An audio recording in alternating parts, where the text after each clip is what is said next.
How's it going, everyone? Astro Nesto, your resident variety space gamer and content creator here with more Invictus 2953 coverage. Sorry these videos have been trickling out slow this week. I've had a busy week, but better later than never, right? Today we have a good one with new vehicles dropped as TUMBRIL, RSI, Origin, Consolidated Outland, and ARGO take over the convention center. As usual, I'll take a look at them and I'll give you my very opinionated views. Please share yours in the comments to let me know if you think I got it right or not. I apologize for some audio issues in this one. I'll try to narrate as much as I can to fill in the gaps. And finally, if you enjoyed this video, please help us grow by liking or subscribing to the channel. And if you're new to Star Citizen, please use my code for 5,000 free UECs of credit to start your adventure in the verse, and help me get some in-game items to share with all of you. If you want to hang out with us live, please check out my Twitch channel. The link will be in the description below. With that out of the way, let's get to the haul. Alright guys, we're finally here for TUMBRIL, Consolidated Outland, Origin, RSI, and ARGO Day. Pretty much all the leftovers here at Invictus 2953. Bevic Convention Center, One Empire. Let's go! Alright, and it looks like RSI is taking over the main hall. We have the Scorpii in front, followed with the Constellations in back, and a surprise in the middle. So let's get started. And a good place to start is with the Scorpius, the X-Wing of the verse. This ship came onto the scene and made a big splash. The Scorpius is a heavy fighter, 1 to 2 people. It's got a monstrous armament of 8 size 3 laser repeaters. That's 4 on the wings that spread out to an X-Wing formation for the pilot. And then on top, or sometimes in the back, is the turret, which is a remote turret that's controlled by the co-pilot. As you can see here, all the NPCs have gathered together, I guess, to take a quick look at the turret, which in the back also has 4 size 3 laser repeaters. And as you can see in the retracted form, that the gunner can shoot from behind, and it also rolls up to the top so the gunner can shoot forward also, which really makes this a beast to deal with. I think when these came out, they really challenged the air superiority of the Hurricanes, and they're good rivals now. Me personally, I like the style of this ship. It's a little bit pricey, but I think it is a passion purchase, and I don't think you can really go wrong with either this or the Hurricane. Alright, the next variant of the Scorpius is the Scorpius Antares. This one has been a little bit controversial. It comes with a QED jammer similar to what the Mantis has, so it can block would-be adversaries from quantuming out. To do this, it trades out the turret on top, so the gunner basically controls the QED. So that only leaves you with 4 size 3 laser repeaters for the pilot, and the co-pilot basically only controls the QED device. Forgot to mention the Scorpiuses also come with 16 missiles, which is quite a lot. Anyway, I'm not sure what to say about this variant here. I don't think it's as useful. Definitely for me, something I would buy in game. But since it's free to try out during the show, I definitely recommend trying it out. See if you like it. Alright, moving along is the Aurora LN. The Auroras have always been kind of a joke starter ship for me.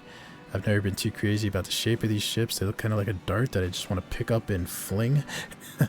But this one here is the military variant version, so it's more heavily armored. It's still kind of in the starter ship range though, if you ask me. It does have an attractive starting price at $40. Crew complement of only 1. Can carry 3 SUs of cargo, amazingly enough. I think there's a cargo rack on the bottom. It has 4 size 2 laser repeaters and a missile rack with 4 lasers on the top. I should probably also mention too that the Auroras for a starter ship not only are cost effective, but they have a claustrophobic bed on the inside. So you could potentially bed log out of these ships. Claustrophobic. The tight spaces. Yeah, I personally, like, if this was a real world ship, I could never sleep in this comfortably. But the Constellations are the medium multi-purpose ships, And the lineup, they come in 4 different variants, each with their own speciality. This one here is the Andromeda, which is listed as a medium freight ship, but I know a lot of people use it as a gunship as well too. 3 to 4 people in a crew. You can see all Constellations have that nice cargo bay where you can load up vehicles that then lift up into the ship. But specifically the Andromeda carries about 96 SEUs of cargo like most of the Constellations do, so that's a decent amount. 3 to 4 crew complement, 2 gun turrets size 2 on top, 4 size 4 laser repeaters on size 5 mounts, and 4 size 5 missile racks on top for a total of 24 missiles, 4 size 4 racks on the side. So these I think are definitely good multi-crew ships to have and capable in combat. The other thing I think would be kind of a knock on the Constellations is that they're an older design, so it hasn't necessarily aged too well, especially on the interior.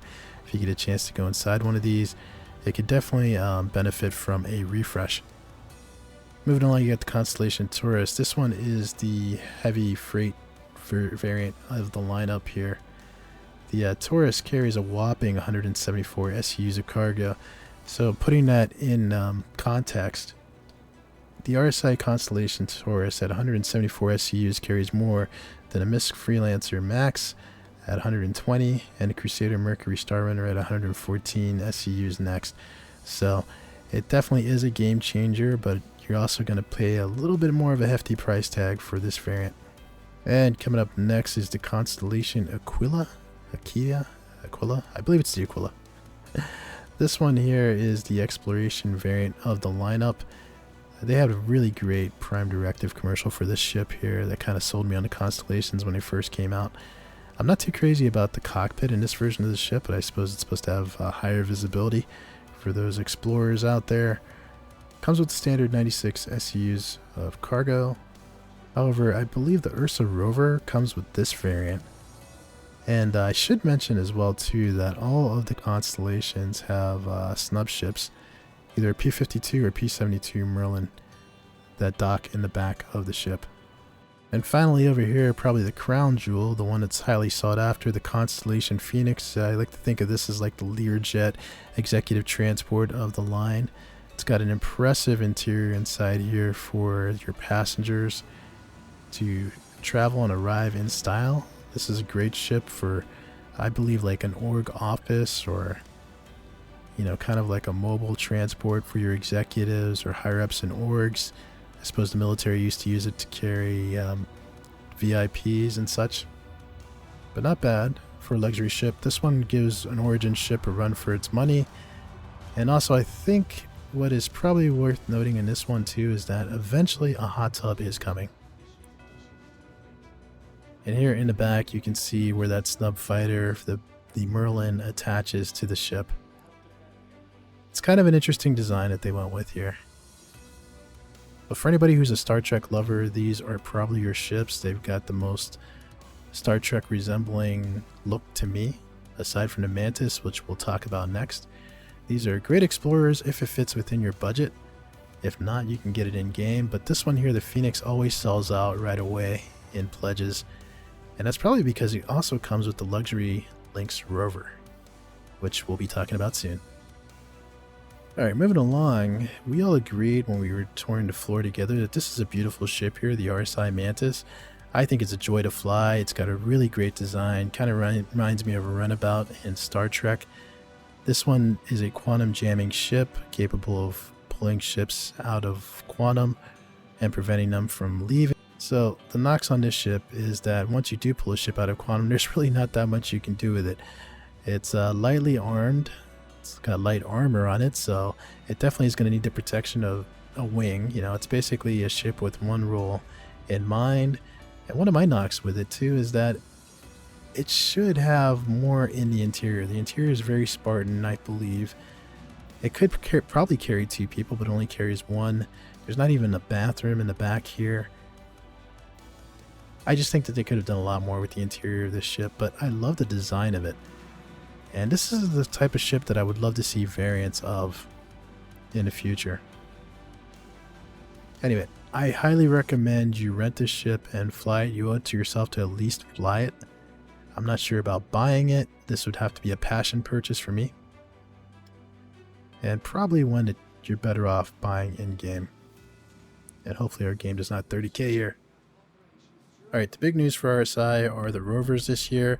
Let's start it out with the Ursa rover, which many of us have come to know over the years. This is one of my favorite rovers. It's always kind of reminded me of the Mako from Mass Effect, but it's a very usable rover as well too. I like the handling of it. It's a decent size, can fit in, well, mainly medium freight ships. You're not going to get this into a smaller ship, but it is a 2-door rover. You got a back door and a side door. And this one, you have 4 drop seats in the rear, so that's convenient.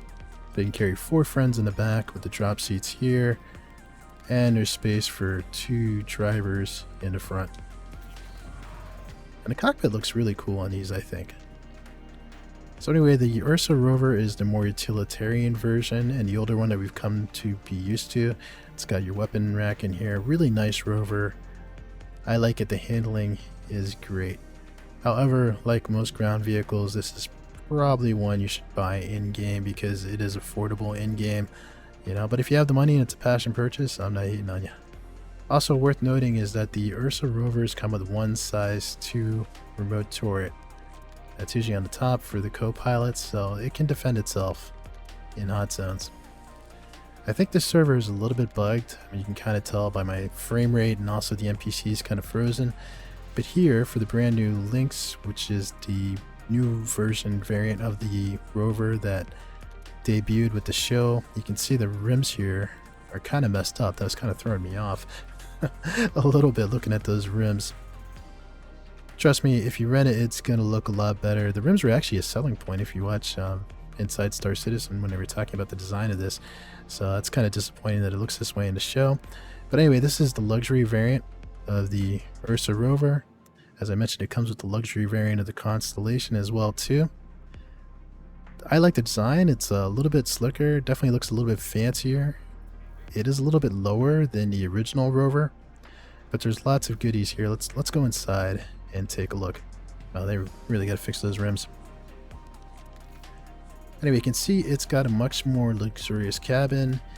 It trades out the back door for this panoramic window here, leather seats. So you can tell this is definitely more of a VIP experience.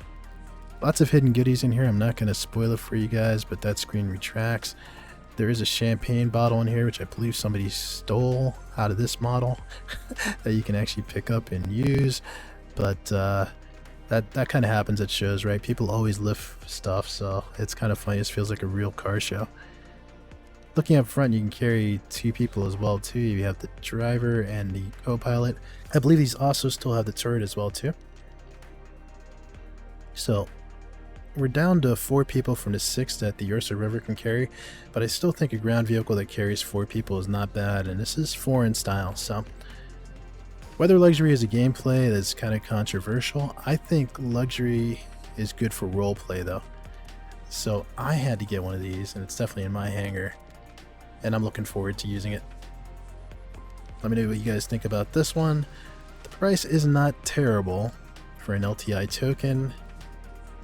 However, I imagine when they start selling it in game, it's going to be pretty affordable for anybody. And yes, while we couldn't see the turret on top of the standard Ursa, you can see it's on top of this Lynx here.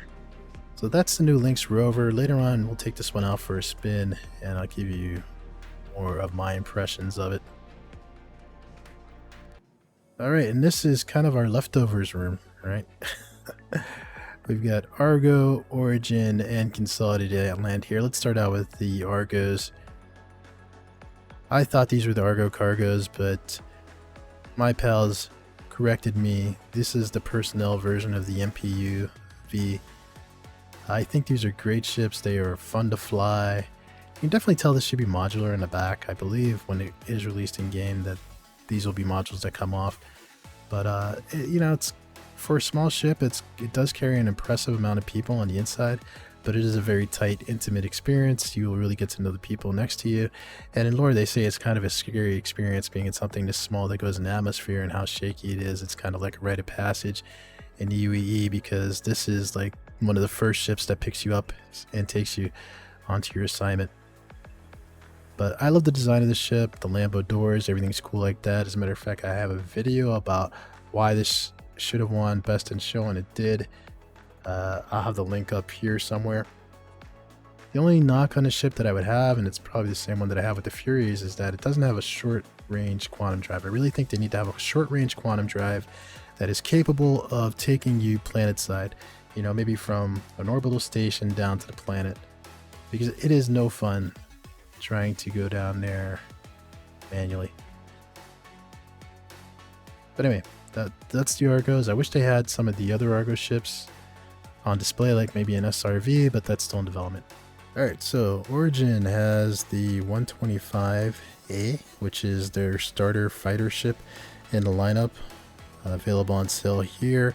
I don't really see any Origin ship being in the military, but Shadow Girl, our resident Origin fan girl, was filling me in that the UE used these as recon scouting ships, so I guess that kind of makes sense. They do look pretty cool.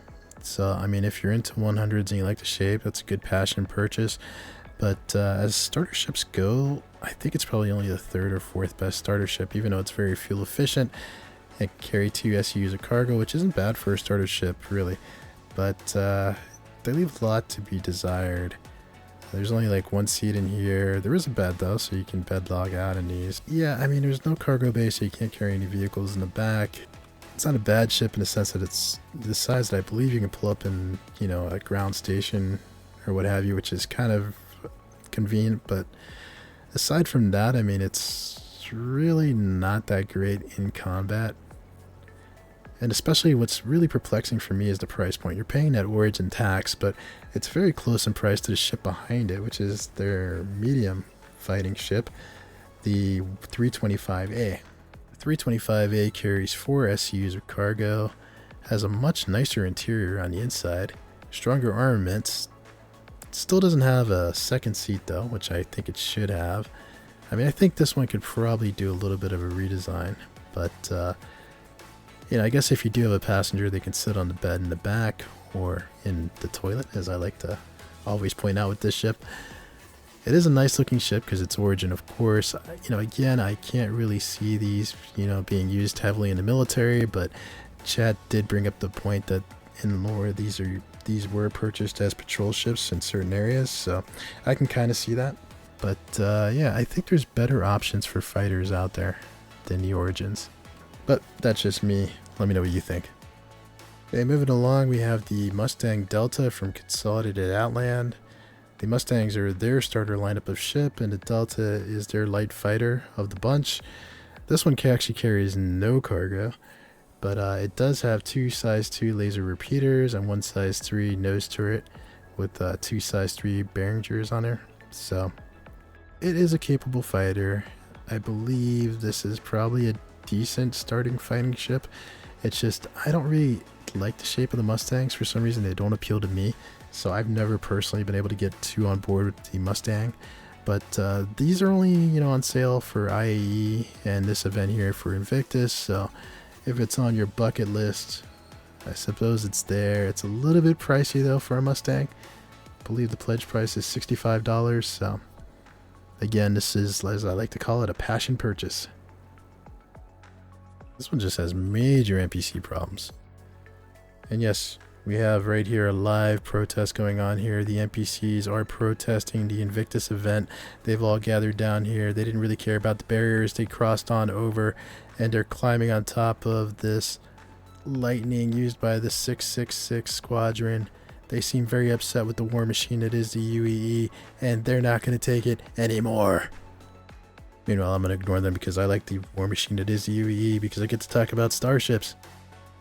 And here we have the lineup of TUMBRIL Cyclones on display here. These are kind of like the Warthogs from Halo in the verse. They come in several variants, I believe 6 variants altogether, but we're just going to talk about the military ones here because that's what Invictus is all about. So I'm going to make this real easy for you. We had a little bit of a debate about the TUMBRILs, and basically the one over there all the way at the end, the MT, that's the one to buy. But I'll go through the variants real quick and explain why that's the case. So the RN here is used for recon. It doesn't have a turret on top, it has that big dish, so it's not going to be able to defend itself too much in combat. I find it to be one of the more useless variants. The only one more useless than this is the base variant, in my opinion. Okay, moving along from this one, the next one you have up is the TR. The TR is slightly more useful, but still kind of not the greatest in my opinion. This one does have one size 6 man turret on the top and 2 size 1 Gatling guns, so it's not terrible, but it has no anti-aircraft support for it, so it can be shot down. It's going to be susceptible to that. As you can see also, there's a bit of a bug I think with the TUMBRILs where sometimes the tires can sink into the ground, which you can kind of see is going on here in the show. But the handling's pretty good on these and they're usually a lot of fun. Anyway, moving along, we have the AA. So this one's getting a little bit better, but still kind of flawed. The AA is kind of useless in the sense that it only has anti-aircraft missiles on it, no turret. So, and once those missiles are used up, then you're kind of screwed. Okay, so the reason why the MT over here is the only one you really need to have is that it has both the turret and the anti-aircraft missiles on it. So we feel like it's making up for all the flaws in these remaining TUMBRILs over here. So this is probably the one that you want to go with. The MT sports one size 1 man cannon and 4 size 2 Dominator missiles, so it at least gives you a little bit more of a fighting chance. The Nova tank will be a dominating opponent for your theaters of war, and as you can see when you get inside, you can see it can handle a crew of 3 people. Redundant components on both sides that Shadow pointed out. You have the gunner seat over here and pilot and co-pilot here. And that's about all I know about this because I don't actually use the tank even though I have one. They look like a lot of fun, however tank gameplay I think is somewhat limited unless you design events and stuff like that. There have been some pretty cool player run ones out there, so definitely something to look at. And I learned the other day as we tried to stack one in my C2 that the turret up top is retractable for when you have to transport it. Alright, and in the concept haul, I really regret that our audio cut out because we had some really interesting commentary here going on. But I will try to summarize basically our conclusions.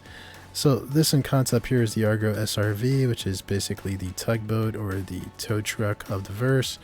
This one we think is going to be pretty useful for salvage in the sense that it's going to be able to go in there and pull out ships and drag them to a safe place for you to scrap them. And that's probably how the military is going to use it as well too. So this one's still in concept. I think it's a decent price for concept, and I don't think a lot of people are excited about it, but I think it's going to be one of the more fun ships in the verse when it comes out. So definitely look out for that one. Alright, moving along from our side, we have the Polaris here in concept. This is going to be your capital ship from the lineup.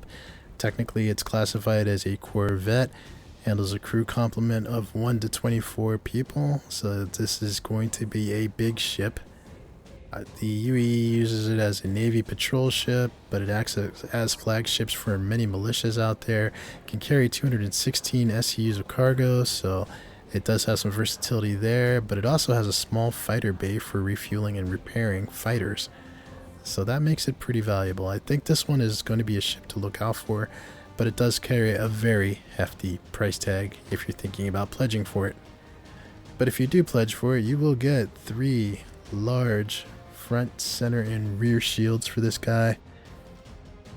I believe it carries 28 torpedoes, stations, and sadly I don't have any information on the guns it carries.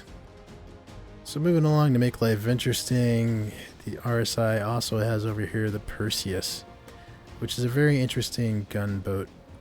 Perseus is a gunship. What might make it more compelling over the Polaris is that it can operate with a much smaller crew of 1 through 6, but it also only carries 50 SCUs of cargo, which is not great. Although there is a cargo bay in the back where I believe you can get an Ursa rover back there, so it's not going to be too bad for running missions.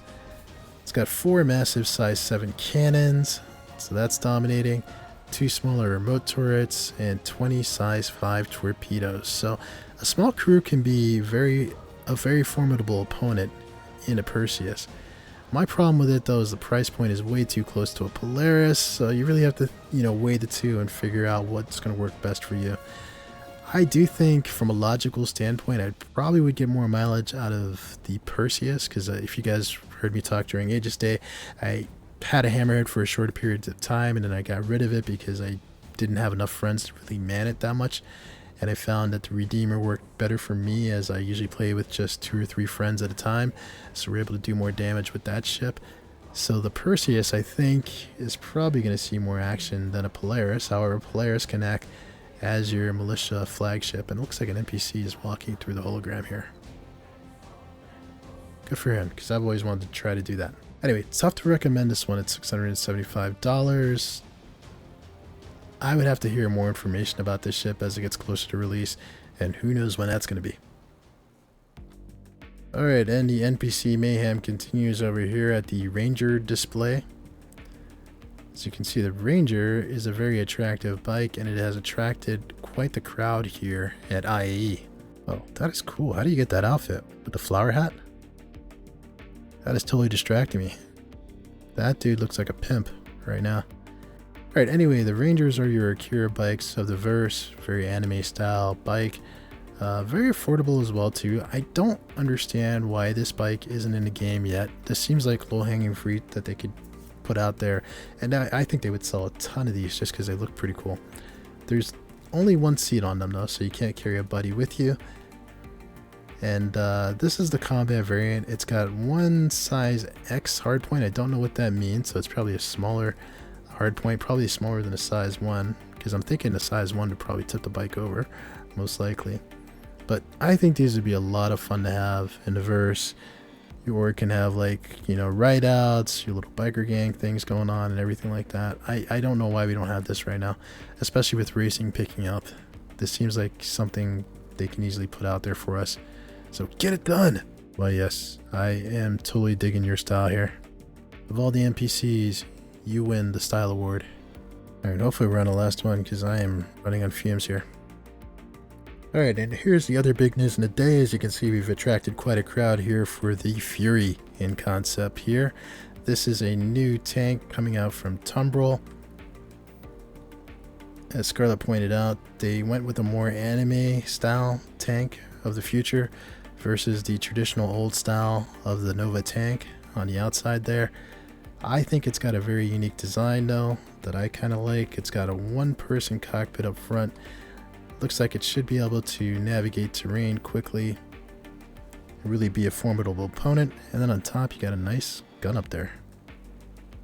Let's see, according to the plaque, originally introduced in 2606 during the Second Tavaran War, the TUMBRIL Storm single operator mini tank was built to blitz battlefields and take out enemy artillery, reimagined from the ground up to be faster, stronger, and more impactful than ever. The latest Storm is a true force of nature, well suited to the frantic landscape of modern warfare. Oh yeah, modern warfare. Not to be confused with Call of Duty. And finally, just when you think you're getting out of the concept room, Origin says, no, don't forget about us. We introduced this concept at 2950. That's right, it's the G-12A, their combat rover. Also, this one perplexes me too. I'm like, why don't we have this in game, especially this year when it seems like we're just getting small vehicle releases, as I believe the developers are probably focusing more heavily on Squadron 42. But this seems like one we can get out. This rover is Ursa rover-ish size. I think I actually heard it might be a little bit wider. But it's got those Lambo doors, so I'm kind of looking forward to that. The Tesla of the verse, if you will. I actually think by releasing the Lynx first, they put a lot of pressure on this one to be better. And I don't think it will be, because on paper, it's not really. Also at $65, it costs more than a Lynx right now. And I think I'd rather have a Lynx because you can carry more than 2 people. This one only carries 2. Says the G12A combines military might with Origin's unique approach to high-end engineering, designed for all offense ground-based operations. It's the ideal partner for long-range perimeter patrols, intercepting assailants, and exploring dangerous new locales. See what this says to me? It's the rent-a-cop car. It's basically like your police car. It should basically just have some sirens on top. Anyway, that's going to do it for the conference call. Let's dive into this.